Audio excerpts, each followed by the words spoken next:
decided that I was going to do a jiu-jitsu journal, my return to jiu-jitsu. After I've been hurt in a car accident and haven't been able to do much for a long time. Probably been 7 years plus since I've been on the floor and been able to do jiu-jitsu. A few weeks ago, I met Hey Diego, and he really inspired me. He has a few medical issues. We talked about Hicks and Gracie has a few medical issues. They both have fucked up backs. My boy Boss Rutin got medical issues, and I got medical issues. My back's all jacked up. I have 13 messed up discs in my back. It's made it really hard to do anything for like 7 years. For like 2 years, I was practically bedridden. But Hey Diego was like, you know what? Give it a shot. Take it super easy. If you have to tap out in the middle of class and recover, then that's what you have to do. So he really inspired me. And then I talked to our head coach, Casey, and he said, get rid of your ego, which is really nice because before, my teachers seemed to be only concerned about victory, even to the detriment of their students. When you get injured, you have to take time off. You're there to learn how to be better, not to be broken and take time off. So if it wasn't for the attitude of the current place I go to, Zero Ego Jiu Jitsu, which my son goes to, then I wouldn't even think that it would be possible that I could even attempt a return. I've been taking it really slow, and even then, it was very, very difficult. The first time, I almost passed out completely. My arms and legs I lost all my faculties. My vision went white. I could feel myself passing out. So I had to, I went to an open mat on a Saturday, and I only made it through like maybe 5 minutes of rolling before like that. I'm so out of shape right now. But I've been trying to drop weight, and I've been trying to get my endurance up. It's been 2 weeks since then.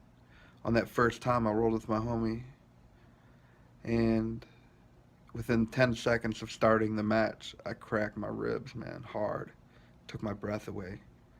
Took me almost 2 weeks to recover to where they didn't, like, I could even breathe deep or sneeze without excruciating pain or even sleep on that side of my body. But now they're pretty good. I'm at like 80%. Sometimes I feel it when I'm rolling or sneeze or breathe deep, but it's basically returned. So I think I'm pretty good. And I've been to 2 classes since then. One regular class, which I wasn't even able to finish. I straight passed out at the end where they have you line up according to your rank. I feel like I'm an embarrassment to my rank. I got my blue belt from Wally, where I'm from, and but I'm so out of shape. I feel like I'm an embarrassment to my belt. So I'm thankful that they can accept and see that I'm really struggling, but I'm also really trying. And then yesterday, before we went and saw Joe Rogan stand-up comedy in Indianapolis, me and my buddy, um, I went to another open mat. This time I made it through an entire hour. So the first class, I made it through maybe 10 minutes. The second, I made it through the warm-ups, 3/4 of the way through the drills, and maybe 2 minutes of rolling with a purple belt. He didn't tap me though.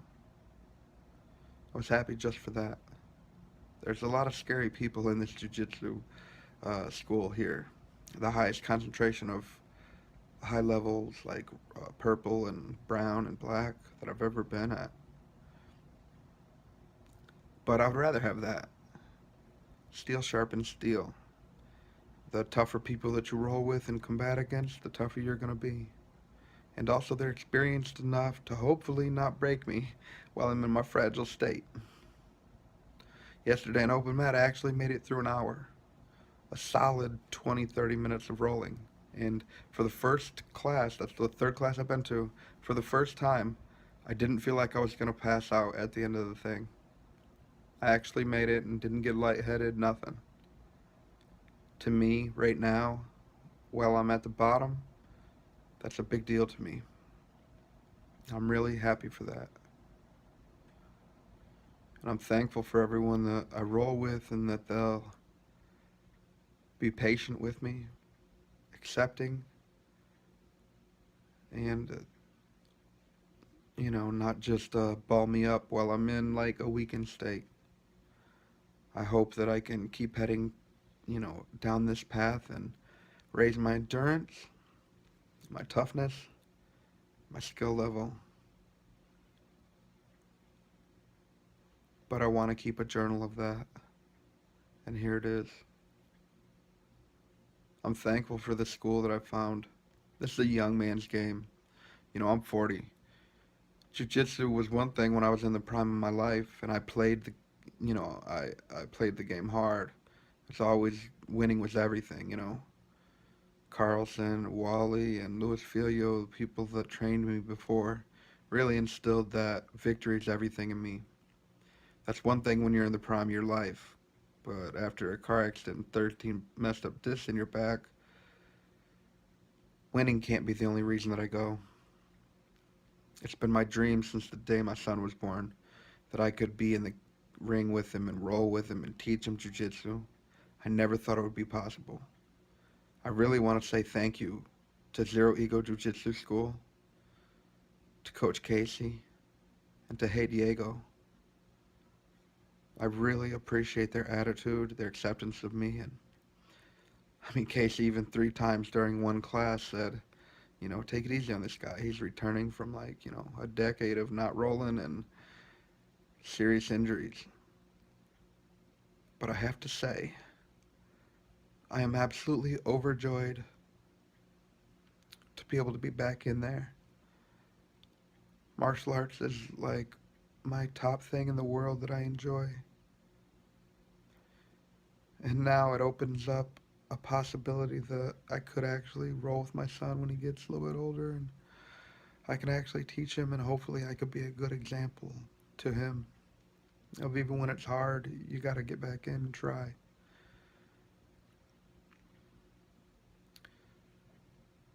My back was killing me at the end of yesterday's open mat.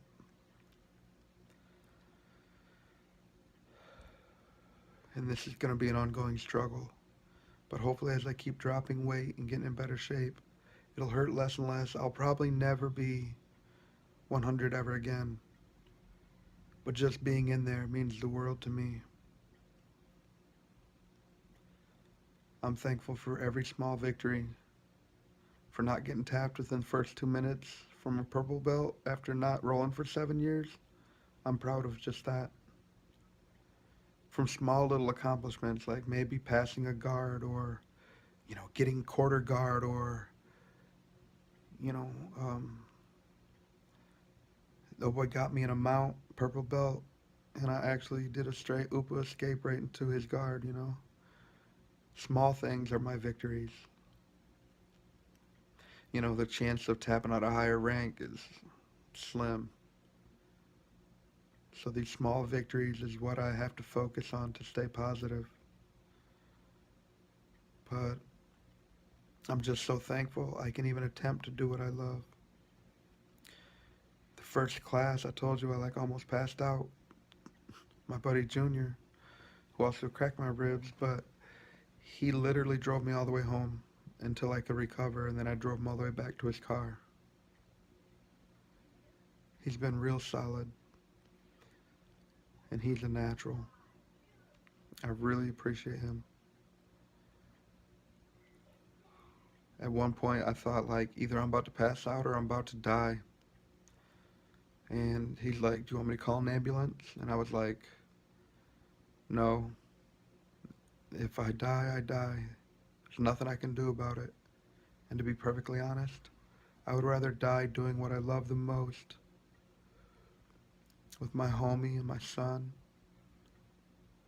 in my gi, I would feel that's as close to a warrior's death as I maybe could be right now. And that might sound strange to some people, but I don't fear death. I fear living in pain or living in a way that I can do no good for anyone.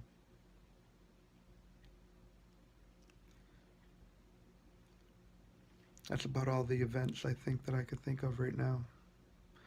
But I was happy that by the third class, I didn't get lightheaded and almost pass out. I still think I'm shaming my rank, but hopefully they'll all be patient with me and I can build up my endurance and play some catch up soon. But a purple belt complimented me on Saturday's open mat. He was like, "Well, all your movements are right, and your hands are right, and your posture, it seems like you know what you're doing." And I was really thankful for that too, because I really feel off my game. I'm a blue belt, but it's been so long since I've rolled. I take too long of breaks in between, and this one truly wasn't my fault, but it was still a long break. I guess until journal number 2. Peace now.